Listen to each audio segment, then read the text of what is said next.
Hi guys, so today we're going to be doing complex numbers, specifically with square roots. Okay. So looking at the book, a square root of a number n is a number with a square of n. So for example, 7 is a square root of 49 because 7 squared is 49. Since negative 7, the quantity squared also equals 49, negative 7 is also considered a square root of 49. Two properties, as we're learning to simplify them or reviewing how to simplify them, two properties that will help you simplify expressions that contain square root is the product and quotient property. Okay. So one thing we can do, if we have the square root of a times b, we can separate it into the square root of a times the square root of b. Okay. Same thing with division. If we have the square root of the quantity of a divided by b, we can separate it into the square root of a divided by the square root of b.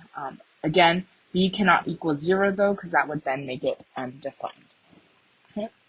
So let's start by simplifying our square roots. Okay.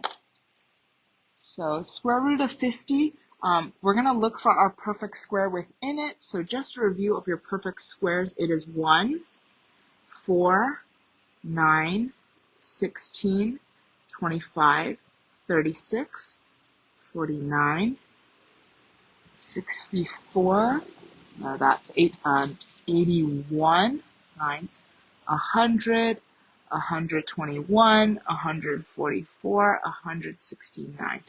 Those are the common ones. Okay, so we're going to see which of them multiplied by some number will give us 50. So that one we might immediately recognize as 25. So 50 is the square root of 25 times 2. Okay?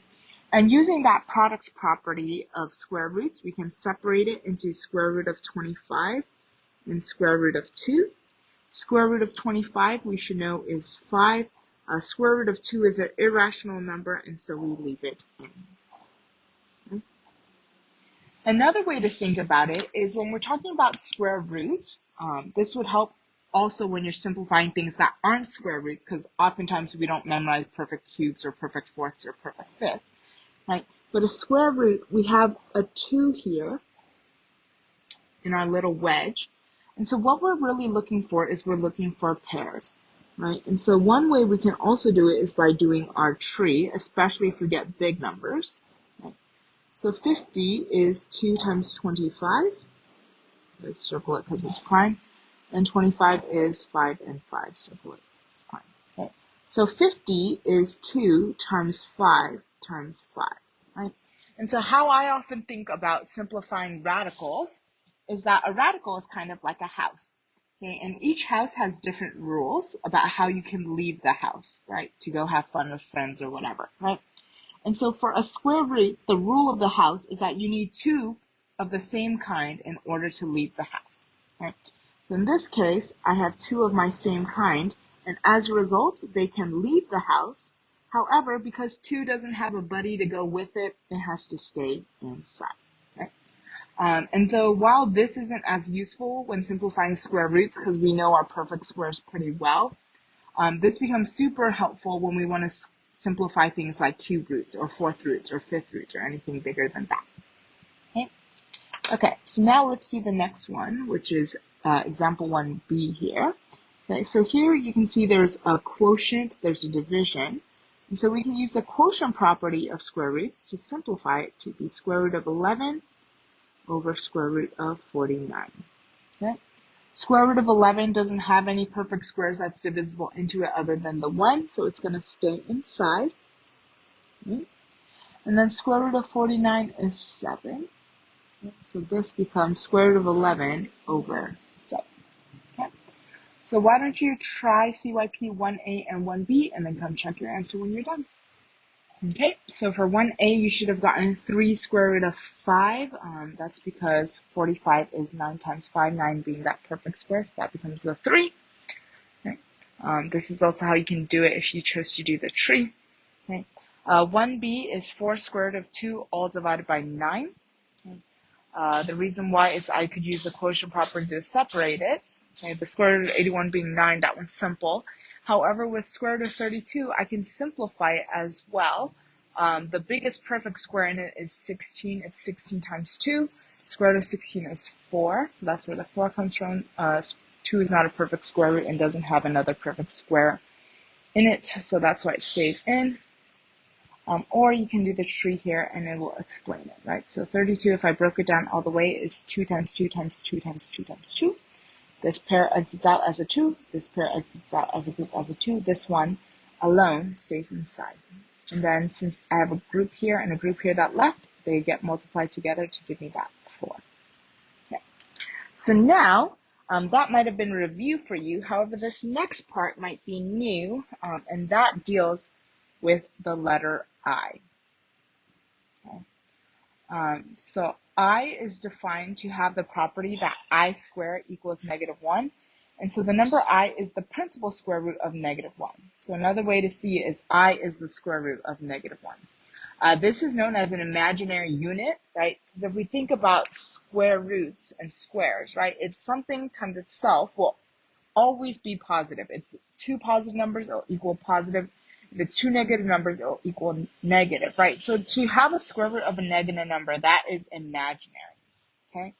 And so when we have numbers of the form such as 3i or -5i or here I squared of 2, this is known as a pure imaginary number, right? So pure imaginary numbers are square roots of negative real numbers. Okay?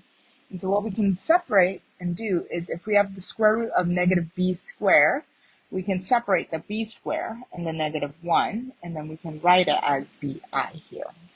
Okay? So let's get started. Okay. So we're going to start with square root of -18. Okay.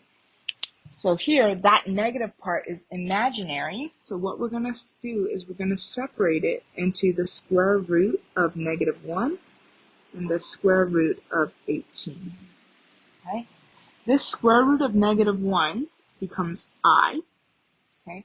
And then after that, we just need to simplify square root of 18 like we normally do. Okay, so 18, the perfect square in it is 9. Okay. And so it becomes square root of 9 and square root of 2. Square root of 9 is 3. Okay. And then what we do is we will rewrite it as 3i square root of 2. Okay. So note that the imaginary number I here, it comes between this kind of like a coefficient almost, but not really, and the radical.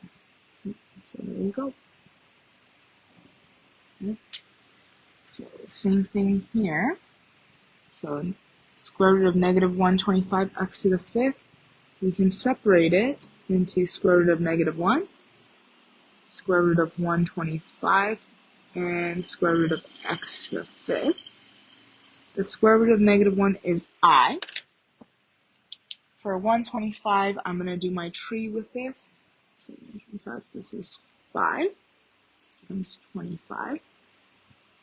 Becomes 5 and 5. So 125 is 5 times 5 times 5. This pair leaves. This pair stays. This one that's single stays inside. So this is now going to be 5 square root of 5, right? And then x to the 5th is x times x times x times x. Another way you can think about it is because it has its square root, it's 2 here. 2 goes into 5 2 times, so that means there's 2 pairs of x squares with 1 left over. So 5 divided by 2 is 2 with a remainder of 1. Right? Well, another way to think about it is x to the 5th is this times this times this times this times this. Alright, so here are my 2 pairs. Alright, so that's why it's x and x, which is x squared, and this one's by itself, and so it stays inside. Okay? Now I just need to simplify it. So I'm going to write it as 5i x squared, 5i x squared. And then inside is the 5 and the x, so they get put back together inside. So there you go. Okay. So why don't you try CYP 2A and 2B and then come check your answer when you're done. Okay, this is what you should have gotten. If you got it right, you can move on to example 3. If not, here is your explanation. Okay. So square root of negative 27, I separated that negative part into square root of negative 1 and square root of 27. Square root of negative 1 becomes my I. Okay, and then square root of 27 has a perfect square of 9. This is 9 times 3. The square root of 9 becomes a 3, and then this stays as square root of 3. And so it becomes 3i square root of 3. For 2b, square root of negative 216y to the 4th, I separated it into square root of negative 1, which became I, square root of 216, and square root of y to the 4th. Right? So 216 was a pretty big number. It was going to be a little bit more difficult to find the perfect square that goes into it. So I did the tree by breaking it down. So 216 is 4 times 54. Right? 4 is 2 times 2. 54 is 9 times 6. 9 is 3 times 3, and 6 is 2 times 3. Okay, so that means 216 broken up into its prime factors is 2 times 2 times 2, and 3 times 3 times 3. Right? Here I have a pair of 2's that I can take out. I have a pair of 3's that I can take out.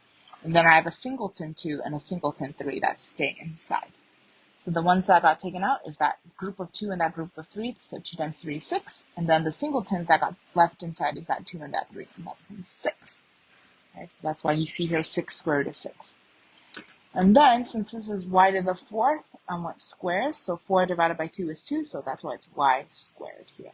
And then I just rewrote it into its proper form, so 6iy squared, and the square root of 6. The reason why we don't want to write things after that square root is because then with some of us it can get messy, so it's hard to know is it inside the square root or not, so that's why we choose everything outside is now in front. Okay, so the next one here we're going to do example 3, and we're going to be doing products of pure imaginary numbers. Okay. So what we're going to do here, we have negative 2i times 7i, so kind of like we do with variables, we're going to multiply the coefficients, so negative 2 times 7 is negative 14, and then the I times I is I squared. Okay.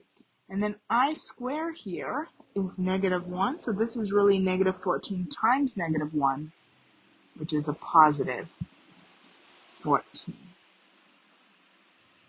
Okay. So here's the next one.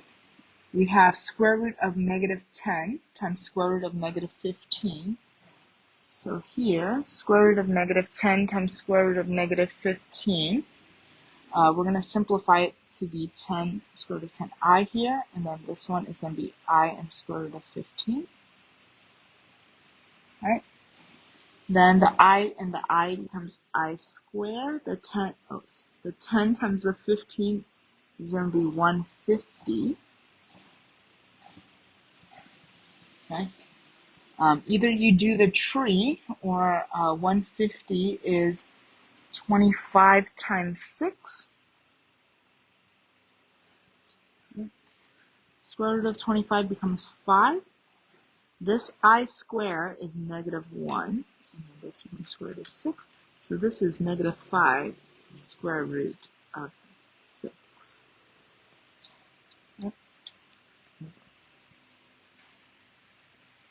Okay, the next one is I to the 45th. Okay, so here the book has different ways of doing it. Okay, so let's just show you the book's way of doing it, and then I'll show you the little neat trick for it. Okay, so I to the 45th, what the book did is it changed it to I times I to the 44th. Okay, because I wanted to take out the odd one. Okay. Then here what we know, I to the 44th is I squared. Is 22. Oh, I don't know why I did that. Okay. And then here we know that I squared is negative 1. So that means it's negative 1 to the 22nd. Okay. And then since this is an even amount of times, it would be just 1. And so I times 1 would just be I. Okay, so that's the way the book broke it down. Okay, so here, let me tell you something that we know. Okay, so with our i's, it goes through a pattern of I to the first power, I to the second, I to the third, and I to the fourth. Okay, so I to the first we know is just square root of -1, and so that's why it's like that. Okay? I squared is square root of -1 squared, and so that becomes -1. Okay? So I cubed basically is square root of -1 squared and then another 1. So this becomes -1, and this is I. This is -1 times I, so this is -I. Okay? And then I to the fourth, we know is square root of -1 squared, and then we had that again. Right? That's why it's 4. Okay? And so this becomes -1 times -1, which is 1. Okay? And so what happens is I to the first, I to the second, I to the third, I to the fourth, and then I to the fifth would go back to this, I to the sixth, seventh, eighth, ninth, 10th, 11th, 12th. So what you can realize is you can just take that and divide by 4, and then whatever the remainder is, that's where it follows. Okay, so if it has a remainder of 1, right? If you think about 45 divided by 4 is 11 with a remainder of 1, which is why it goes back to I. Right? If it was a remainder of 2, it'd be -1. If it was a remainder of 3, it'd be -I. And if it was a remainder of 4, if there was no remainder, it was perfect, then it would just be 1. Okay? So why don't you try 3a, 3b, and 3c and come check your answer when you're done. Okay, this is what you should have gotten. 3a is -12, 3b is -4 square root of 15, and 3c is -I. If you got this right, you can move on to the next example. If not, here's your explanation. So 3 times 4 is 12, and I times I is I squared. Okay. I squared we know is -1, so replace it with -1. 12 times -1 is -12. Okay. With 3b, I'm going to first take out that negative inside the square root with I, so this becomes I squared root of 20, and this becomes I squared root of 12. Right? Then I'm going to simplify. You could choose to do 20 times 12 and then simplify it, but I thought it'd be easier to just simplify it first. Okay, so 20 has 4 times 5, 4 being the perfect square. So a square root of 4 is 2. The 5 doesn't have a perfect square in it, so it just stays as a 5. Okay. Same thing with 12. 12 is 4 times 3, 4 being the perfect square. Square root of 4 is 2. Square root of 3 doesn't have one. Okay. Then everything outside gets multiplied, so 2 times 2 is 4. I times I is I squared, and then everything inside gets multiplied. 5 times 3 is 15. Okay. And then I squared again is -1, so replace that with -1, and then 4 times -1 is -4, and then square root of 15. 3c, instead of doing it this long way, right, it follows this pattern, so I can divide by 4. So 31 divided by 4 is 7, because 28, with 3 left over. So that means it'd be I cubed, which is -I. And that's it. Okay, so now let's move on to example 4. Okay. So now we are going to be solving these. Okay.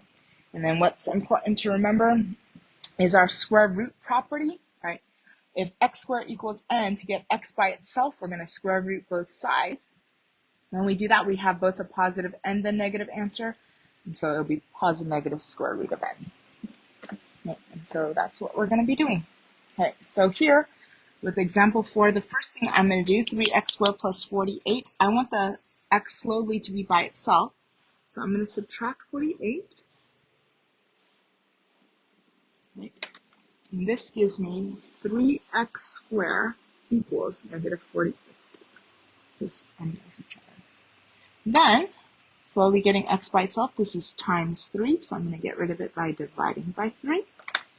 3 divided by 3 is 1, so it's just 1x squared now equals -48. Oh, -48 divided by 3 is -16. Okay? And then, now to get rid of the square, I'm going to square root both sides. So this leaves me with x equals, and I have positive negative square root of negative 16.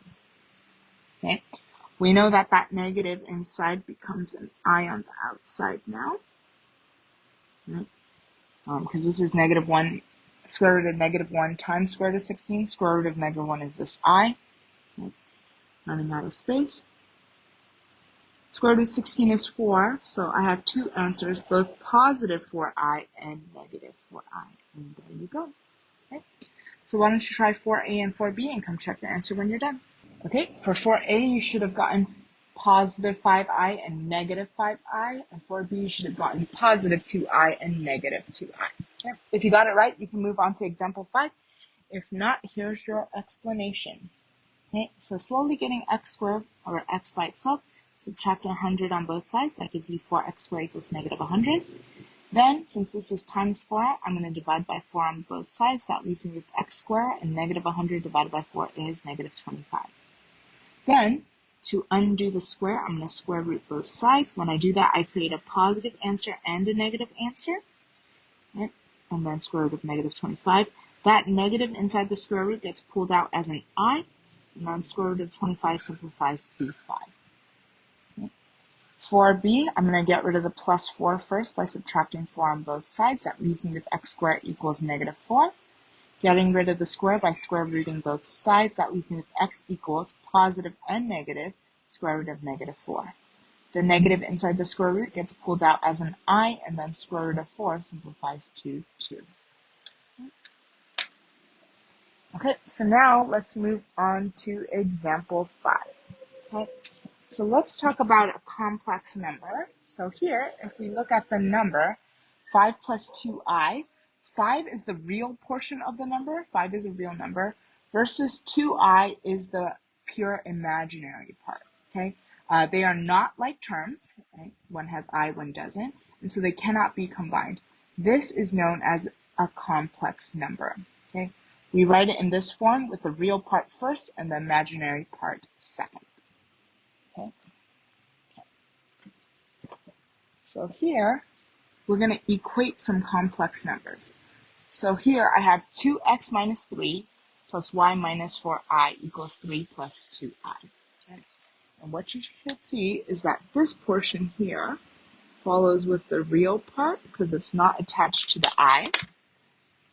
And then this portion here is this. Okay. And so to find the value of x and y, we can just set them equal to each other. So 2x minus 3 is represented by the 3 here.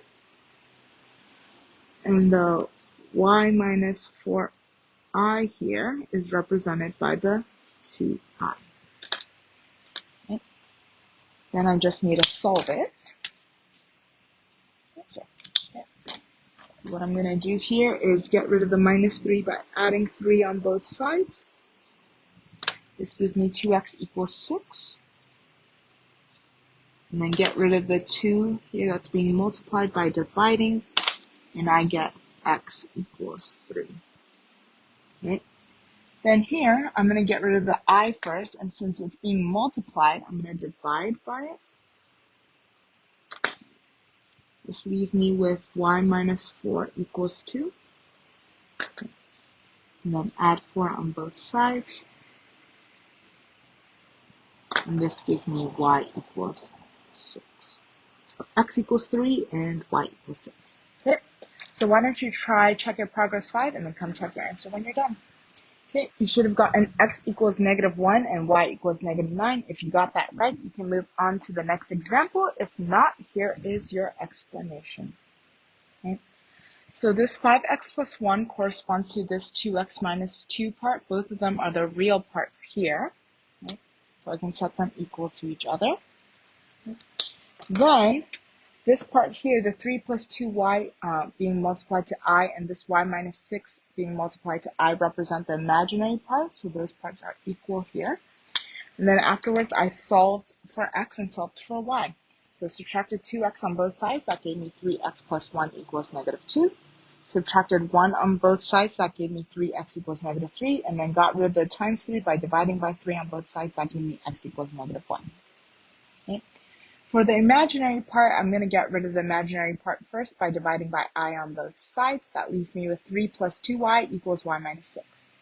Move the y's together by subtracting y to the other side. That gives me 3 plus y equals negative 6. And then I'm going to subtract 3 to get y by itself, since this is a plus 3, a positive 3. So subtract that, give me y equals negative 9. Okay, so here is our next part, adding and subtracting complex numbers. Here you can kind of think about it of just combining like terms. Okay? So here when we're adding, we're just going to remove the parentheses. So this becomes 6 minus 4i plus 1 plus 3i. Okay? Then we're going to combine the real parts together. So the 6 part and this 1 part is real. And then negative 4i and the 3i are the imaginary units. Okay? So similar to combining like terms, 6 plus 1 is 7. Negative 4i plus 3i is negative 1i or negative I. Okay? So this is the real part of my complex number, and this is the imaginary. And so my answer is 7 minus I. So let's do this next part. So the first thing we're going to do is, since we're subtracting all of the second one, we're going to distribute that negative sign to each of them. Right? So this becomes 3 minus 2i stays the same, and then subtracting a 5, so minus 5, subtracting a negative 4i, so now it becomes positive 4i. Okay. Then again, I'm going to combine all of my real parts together, so that's the 3 and the negative 5. And then the imaginary parts I'm going to combine together, so that's negative 2i and the 4i. So 3 minus 5 is negative 2. Negative 2i plus 4i is 2i. So this was a result from the real part, and this is the result from the imaginary part, and so my answer is negative 2 plus 2i. So why don't you try CYP 6A and 6B, and then once you're done, come check your answer. Okay. For 6A, you should have gotten negative 1 minus 2i, and for 6B, you should have gotten 5 plus 4i. Okay. If you got it right, you can move on to the next example. If not, here is your explanation. So the first one, since we're just adding, I can just remove the parentheses. Then I find the real parts, which is negative 2 and 1. That becomes negative 1. And then the imaginary parts, the 5i and the negative 7i, become negative 2i. Okay. For 6b here, since we're subtracting, I need to make sure that I distribute that negative to everything in that parentheses. So minus a negative 1 is positive 1, and then minus 2i is minus 2i. Okay. Then I find the real part, so that's 4 and 1, that becomes 5. And then the imaginary part, 6i and negative 2i become 4i. Okay. So now let's move to example 7 here. Okay, example 7. So in an AC circuit, the voltage E, the current I, and the impedance Z are related by the formula E, voltage, equals I current times impedance Z. I don't know. So we're going to find the voltage here. We're going to find what E is in a circuit with a current 1 plus 3j amps, and the impedance, whatever, 7 minus 5j ohms. Okay, so what we're going to do is here, we are going to multiply them together. So since the formula is E equals I times Z, I here is the current.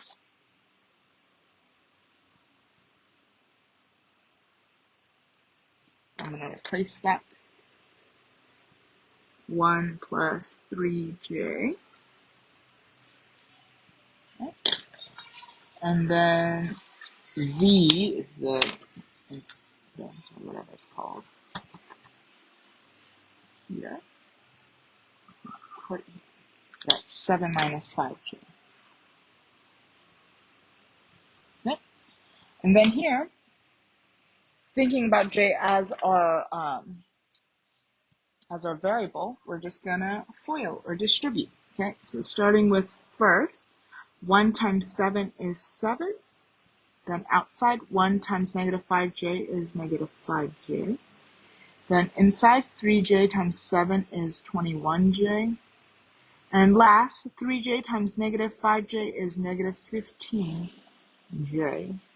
squared. Okay.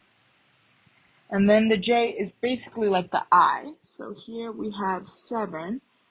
Negative 5j plus 21j is 16j. And then j squared is similar to I squared, so that's going to be negative 1. So really this is 7 plus 16j. Negative 15 times negative 1 is a positive 15. So combining like terms again, 7 plus 15 is 22 plus 16j. And then voltage is measured in volts. So this is 22 plus 16j volts. And that is the voltage. Okay. So why don't you try CYP7 and then, okay, you should have gotten negative 2 minus 16j volts. If you got that right, you can move on to example 3. If not, here's your explanation. Okay. So again, voltage is current times the impedance. So 2 minus 4j times 3 minus 2j. Then I FOILed, or just use the distributive property. 2 times 3 is 6. 2 times negative 2j is negative 4j. Okay. Then negative 4j times 3 is negative 12, and then negative 4j times negative 2j is positive 8j squared. Okay. Combining like terms, negative 4j minus 12j is negative 16j, and that j squared is like I squared, so I squared is negative 1. 8 times negative 1 is negative 8, and then last, the 6 minus 8 is negative 2, so that leaves me with negative 2 minus 16j volts. Okay, so moving on to our last example of our lesson. Okay, so dividing complex numbers. So what you should remember is that we are not allowed to have radicals in the denominator. Okay. Instead, what we have to do is we have to rationalize it, right? And so in order to do that, what we did is we multiplied the top and the bottom by that, in this case, a square root. Okay? So that way it would form a perfect square on the bottom that would be able to be simplified. Okay? And so that's the same thing here for I have my complex number on the bottom. Okay. So to get rid of it, I'm going to multiply it by its complex conjugate. Okay. So here in your book, two complex numbers of the form a plus bi and a minus bi. So note it's just the sign in front of the imaginary unit has switched. They are known as complex conjugates. Okay. And what happens is that when we multiply them, the product of these complex conjugates is always a real number. And we can use that to simplify our complex numbers. Right? It's essentially similar to this. Right? That's what we're going to do here. So here I have 3i times 2 plus 4i. Okay? So what I'm going to do is I'm going to multiply both top and bottom by the complex conjugate of the denominator. So since this is 2 plus 4i, its complex conjugate is 2 minus 4i. Okay? What it does is this, anything divided by itself is 1. So really, multiplying by 1 doesn't change its value. It's just going to change how it looks. Okay? So then what I'm going to do is now I'm going to distribute. Okay? So 3i times 2 is 6i. 3i times negative 4i, 3 times negative 4 is negative 12, and then I times I is I squared. Right? Then I'm going to do the bottom part. So here, this is similar to our difference of two squares, the result. Okay? So here, 2 times 2 is 4. 2 times negative 4i is negative 8i. 4i times 2 is positive 8i. And then 4i times negative 4i is negative 16. Right? 4 times negative 4 is negative 16. And then I times I is I squared. Right? And the reason why this works is just like your difference of two squares now, these two terms in the middle cancel. This leaves you with 6i minus 12i squared over 4 minus 16i squared. Right? We're going to simplify those I squares to be -1. So then it will be 6I minus 12 times -1 over 4 minus 16 times -1. This becomes 6I plus 12. And this becomes 4 plus 16. Right? Note now that I no longer have I, which is the square root of -1. I don't have any radicals on the bottom now. Right? I'm going to rewrite this in our standard form with real part first, so 12, and then imaginary part later. And then 4 plus 16 is 20. Okay? And in this case, 12, 6, and 20 are all divisible by 2. So 12 divided by 2 is 6. 6 divided by 2 is 3. And 20 divided by 2 is 10. And so this is my most simple graph, right? So this combines a lot of things we learned about rationalizing denominators as well as simplifying fractions and the fact that I squared is -1. Okay, so here is the next one. So here I have 5 plus I over 2I. Okay. So what I'm going to do is I'm going to multiply by, since this is just square root of -1, I'm just going to multiply it by another I. Okay. You could have also done -2I. In the end, once you simplify it, you would still get the same answer. Okay. So let's start by distributing it. So 5 times I is 5I. I times I is I squared. And 2I times I is 2I squared. Simplifying here, I squared is -1. I squared here is -1. So putting the real part first, it will be -1 plus 5I. And 2 times -1 is -2. And so here I have -1 plus 5I. Or to separate it, similar with this one, we could have separated it as well. You can separate it as -1 over -2 is 1/2. And then positive 5 divided by -2 is -5/2 I. And in this case, then it looks like our real part or imaginary part. And so you could have done the same thing here. 6 over 10 is 3/5. And then 3 over 10 I. Okay. Either way is acceptable. Okay. So why don't you try CYP 8A and 8B, and then once you're done, come check your answer. Okay, guys, so for 8A, you either could have -5 minus 3I all over 17, or you can split it to be -5 over 17 minus 3 over 17I. For 8B, you could have had 1 plus 3I all over 2, or you can split it to be 1/2 plus 3/2 I's. If you got it correct, you can move on to your homework. If not, here is your explanation. Right. So here, since I is really a square root, we can't have square root in the denominator, so I'm rationalizing my denominator by multiplying by its complex conjugate. Since this is 3 plus 5I, its complex conjugate would be 3 minus 5I. So I'm going to multiply it on the top and the bottom, so it doesn't change its value. Okay. Then I distributed, -2I times 3 is -6I, and -2I times 5I is, -2I times -5I is now positive 10I squared. Okay. On the bottom, when I FOIL, I get 3 times 3 is 9, 3 times -5I is -15I, 5I times 3 is 15I, and 5I times -5I is -25I squared. Okay. This I squared turns into a -1, the -15I and the 15I cancel, and then this I squared turns into a -1 as well. So this becomes 10 times -1, that's -10, and then my imaginary part comes after, so -6I. -25 times -1 is positive 25, and 9 plus 25 is 34. Okay. Each of these divisible by 2. Okay, so -10 divided by 2 is -5 over 17. -6 and 34 each divided by 2 is 3 over 17. Okay.